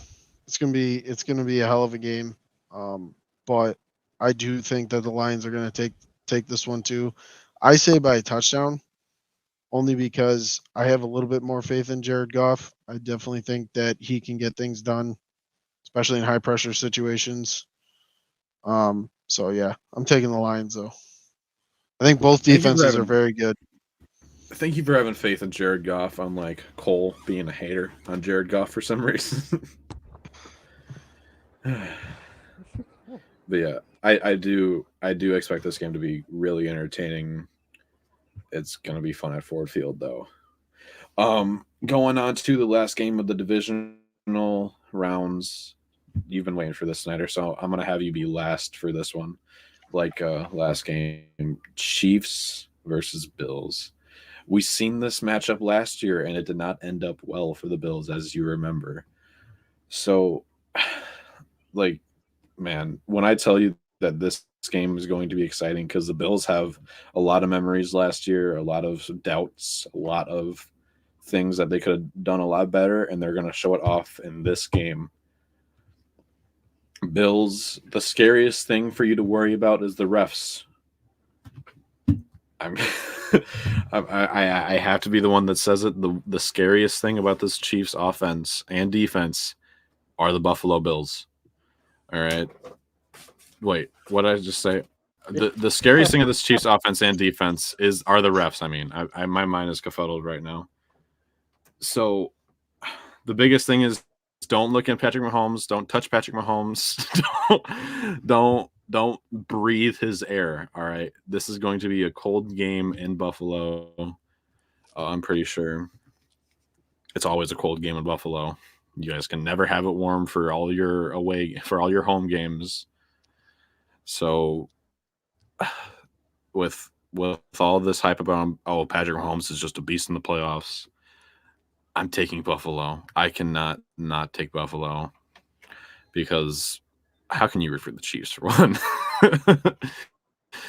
And I just think that Josh Allen has a lot of frustrations about last year, and he's going to vent him out this game. So, Bills. All right. It will be close, though. Well, Cole, you go ahead. I'm gonna have Snyder take it for the last one because he cannot. all right. Sounds good. I like both of these teams talent-wise. Let me say that talent-wise. I don't like one of these teams for other reasons, and that other team's the team in red. I don't like the Chiefs. So let me stress this. Patrick Mahomes, he's a good player. He's got a lot of talent. Got a lot of talented guys with him. Isaiah Pacheco, really good player. Tyreek Hill used to be there. You thought I was going to say Tyreek Hill. Get out of here. This ain't 2020. But look at that wide receiving core. It's an elite wide receiving core. I mean, look at those guys. They catch so many passes. Oh, wait. This isn't past years, is it? Okay. All right. Well, I was misinformed. Well, anyways, how about the tight end room? I mean, Travis Kelsey's a beast. Just look at him. I mean, oh wait, he's kind of on a dog leash with Taylor Swift, and it. Yeah, okay. Anyways, hold on. Let me get a better thing here. The O line. I mean, just look at them. They're really. Oh wait, they couldn't contain Aiden Hutchinson. Never mind.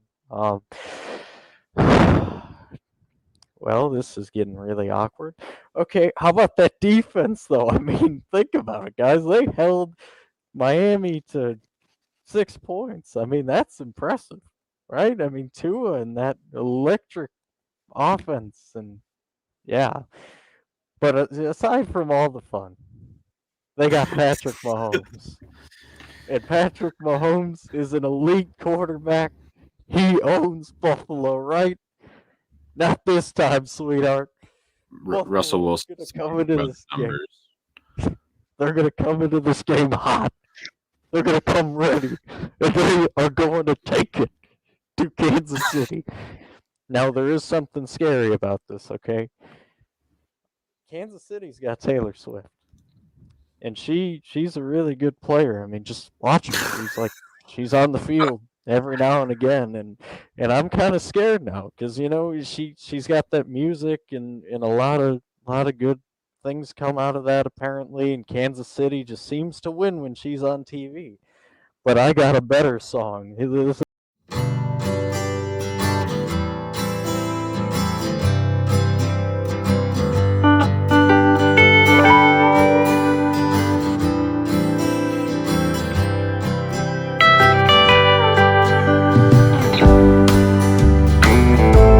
Buffalo, baby. The Chiefs by 21 plus. They're gonna make me shout. Money. Josh Allen demolishes this team. All that crap that they talked about Buffalo can't beat Kansas City in the playoffs. Forget it. Because this is the time in Buffalo where we're all gonna shout with joy. Give me Buffalo, baby. 21 plus. Mark it down. Bookmark this video. You probably got the most excited Snyder's ever been in his entire life. I think that's close. I definitely think it's close. Snyder, take it away. Take it away with your prediction. I don't know. Cole set the bar pretty high for that. That was How can you follow that amazing. That's the most amazing thing I've ever heard in my entire life. Look, right?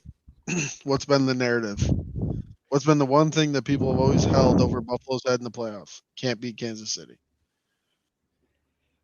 But there's something different about this year that just quite doesn't seem just the same as all those other years. Oh, what could that be? Huh. This is the first time ever that Patrick Mahomes has to travel for a playoff game. And where else better to go than Buffalo, New York? Where else better? Where else would you rather be than right here, right now? Who got it better than Buffalo? Nobody. Right? Listen, we know that Patrick Mahomes is on a so-called GOAT trajectory, right? Everyone says he's going to be the next GOAT. He's going to be the next whatever. But here's the one thing that he hasn't proven yet. Can you win a road playoff game? Here's the problem, Patrick. You, sir, do not have the wide receiving core that you had. You, sir, do not have the team that you once had. There's one thing that this Buffalo team has that they haven't had in a long time. That's a reason to fight. They've been close this year. They've come together. They're a brotherhood now. They just blood, sweat, and tears all year. And we remember those 2 years. Trust me, we remember them. And we've taken now this Bills Mafia and this Bills team. We've taken receipts from ESPN, from NBC, from CBS, from First Things First, from Get Up, from Skip Bayless, right? That joke of a guy. Every single one of you guys have said that Buffalo will not go anywhere. We weren't even supposed to be here. Well, we're here and we're ready. So bring it on, Kansas City. I'm ready. I'm ready. Joe Brady's going to make y'all look stupid. You heard it here first. That what I like to hear, man. Ain't nothing better than hearing a Buffalo fan talk about the Bills in a good way, in a good way, an exciting way. All right, but we have one more segment to go over. I really liked that. We have one more segment to go over, and that is a couple of players that we can name that we think should or should not get an extension for next season. I'm going to start off. Number one, man, I had a lot to think about. Obviously, I think Jordan Love should 100% get a 7-year contract with the Green Bay Packers because there are some doubts about that. Not that they'll get rid of him, but like how long do you want to commit to this guy? I think you should give him a long-term contract. You want to lock him up for life in Green Bay. I don't know what it is with the Packers and getting contracts, but there's some getting quarterbacks. There's something with Green Bay and getting quarterbacks. They cannot miss. It's just hard to think about when, man. So that's my should get an extension. Cole, how about you start off with the should get an extension? Well, right. With whatever player. I like that. So, a player that needs to get an extension. Yeah, I think this is a slam dunk of an answer here, and I think you'll like this one. Give me Gardner Johnson from the Lions. This guy needs a 4-year extension, all right? He has played phenomenal safety for that Detroit Lions defense. I'm telling you, lock that guy up in Detroit for as long as you can. Put him under the GM building. Put him there. What about you? No. All right. I was looking at, obviously Pizza stole one of my shoulds. Definitely think that young man deserves a contract. But I think if you're going to be serious and if you're going to really look at how this kid what this guy's done, what he's had to deal with, what he's had to overcome. Baker Mayfield, man. Baker Mayfield. Oh yeah. That dude deserves a contract. Now I'm not saying he needs, a big 7-year, whatever, even a 3-year contract, just to show him that he has done something. He's come from where he started to now. So if we're looking at a contract extensions, I definitely think it's Baker Mayfield. Definitely deserves a contract. I definitely see that. Yeah, that's one heck of a now. Now what I'm gonna do. So I don't know if this guy's gonna retire or not, but because we still don't know. But I'm gonna if I'm the Browns, I'm going to offer a 1-year deal to Joe Flacco. Because what are you going to have next season when Deshaun Watson inevitably either gets arrested or gets hurt again? Who are you going to have? I know you have DTR, but Joe Flacco on that team is something you don't see a lot for the Browns organization. You don't see an amazing quarterback play for them a whole lot. So give me Joe Flacco on not a long contract because, again, he's old, but, just give him a 1-year deal at the very least. I like that. I like that a lot. Cool. Is your guy an extension or not an extension? So my guy is an extension, and it might seem a little weird to bring this up this early in his career, but hear me out. I'm gonna say Breece Hall. Now, you might be wondering why. The answer that I'm gonna give you is this guy has tremendous swagger. He loves he has so much confidence in being such a good running back that he even had made mention like he is going to be one of the top backs. I think he said the best. Somebody can fact check that next year.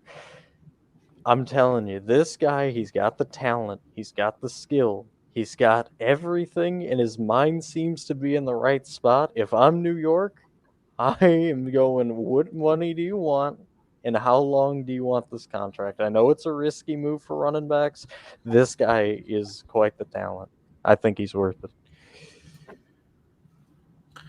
I like that. 100% agree. So this guy is not an extension. Ooh. Bills Mafia is probably going to get up. Yeah, Bills Mafia is probably not going to be too happy with me. But I just think that this year missed a lot of key things. I didn't really see much. No, I didn't really see much to me that I liked. A lot of missed opportunities. I'm gonna go with Gabe Davis. Ooh. Wow. I did not like the things that I saw. Like, he was not on the same page with Josh Allen. Now, I'm not saying that all of those are his fault. Josh Allen definitely could have been part of the reason for some of those. But there was a lot of drops this year, and a couple of those cost us a couple of touchdowns. And he's already been on the chopping block. So yeah, I'm going no extension for Gabe Davis. All right. I have one. All right, I'm gonna take two this time, and then this will be my last turn for me. I have one extension and then one not extension. Right. My extension is Jadeveon Clowney for the Baltimore Ravens. This man has done so much for the Baltimore Ravens, and I know people are saying, "Oh, give Odell another year." Odell did all of his purpose this year. He did a lot to help us out. We're gonna get another wide receiver in this draft, but Jadeveon Clowney has helped out this defensive line so much, and he got his $750,000 sack, and I hope you guys saw the dance that he did. Yeah, when that happened, he could not stop dancing.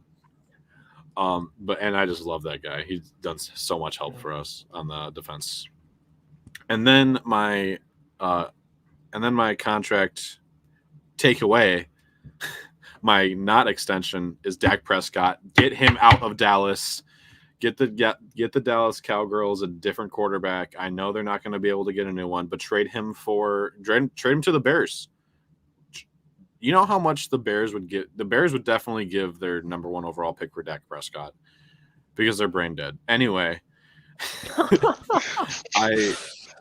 Dak Prescott has shown us this episode he does not deserve a contract extension. He does not deserve to stay in Dallas. Mike McCarthy does not deserve to stay in Dallas. So get Dak Prescott out of here. Bug on. Cole, your turn. So I actually don't have any more. Those were my two. So Snyder, do you have any more? Yeah, I do. I got one left, and it's another Bills player. And Ooh. to me, Well, no, you're just getting I mean- everyone out of here. no, it's an extension. Oh, It's an okay. extension. Oh, okay. Ternell Bernard. Ooh. That dude has like stepped up in a way that I'm just I can't put into words. I mean, yes, I know he got hurt. Things are looking good. I don't know if he's going to play this weekend, unfortunately, but just the way he has stepped up. We lost obviously Tremaine Edmonds this year, and the shoes that this kid has been asked to fill. Although I did not think Tremaine Edmonds did a whole lot his last few years in Buffalo. It's still a hole, right? And without Matt Milano filling in that spot, we lost him obviously this year. So I think for Ternell Bernard to step up the way he has, I think he deserves a big contract. I like that. I think he deserves it as well. Phenomenal player. All right. That's all I got. That will be it for us. That will be it for us at the JCP End Zone Perspective podcast. I had a blast doing this episode. It's just surprising to see that we're already in the divisional rounds, already heading into it. This year has flown. But I'm excited to see what happens. Yeah, this year went by and was really slow for most of it. But and Snyder, that will be thank it you for the joining JCP us, End Zone Perspective. Oh yeah, Snyder. Forgot to thank our special guest. Of course he did. Rookie host, folks. Rookie host. It's always a pleasure, guys. But I hope you guys have. Yeah, it really is. But I hope you guys have an amazing divisional round watch party, and we'll see you again next week. I'm Jay from JCP, and we're out.